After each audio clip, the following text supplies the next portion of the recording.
After Jesus ascended to heaven, Christianity swept across the land, and many believed. Jesus' disciples and all who trusted in him were filled with the Holy Spirit, speaking in tongues, performing miracles, and preaching to thousands of people.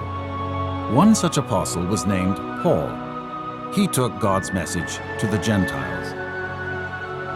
Paul began traveling to areas far away to preach about Jesus. One of the cities he visited was called Lystra. There he and his friend Barnabas began to preach to the people, telling them that Jesus was the promised one who could save them from their sins. Paul performed many signs and wonders, and people were amazed. Those that were sick came from all over to be healed. Paul wasn't preaching any ordinary message. He was a messenger from God. Thousands of people listened to God's message and turned to Jesus. The religious leaders were not happy about this. They stirred up the people and made up lies about Paul and Barnabas. One day, the people were so furious that they dragged Paul away and started to stone him. Like Stephen was stoned, they wanted to kill Paul too. They thought that they had killed Paul, so they dragged him outside the city. But that was not the end.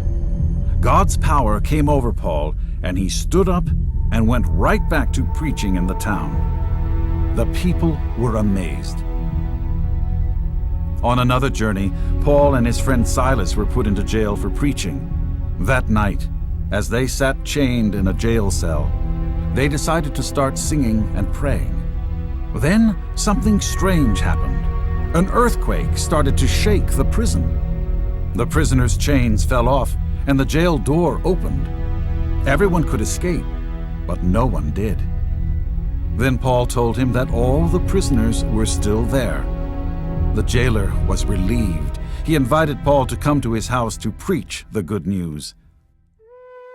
That night at the jailer's house, Paul and Silas told them about Jesus, and the jailer and his entire household believed and were baptized. Paul went on many more missionary journeys to bring the gospel of Jesus to as many people as he could.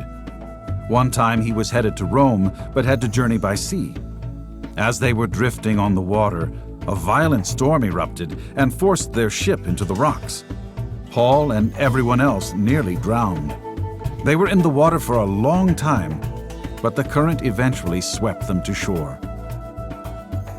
There they were, stranded on a little island, but everyone was unharmed. Paul was right.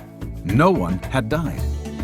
Even on this remote island, shivering in the cold and recovering from shipwreck, Paul preached the gospel and healed the sick. Many came to believe in Jesus. Paul was unstoppable. With God's power, he kept preaching and planting churches. He was beaten, stoned, whipped, imprisoned, starved, punished, robbed, falsely accused, and suffered greatly. But he kept going.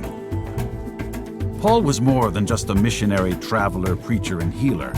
He also wrote long letters. The many letters that Paul wrote to the churches he planted have been preserved for us in the Bible. These letters are inspired, and they teach us about Jesus and about how to live as Christians. God used Paul to spread the good news to many countries.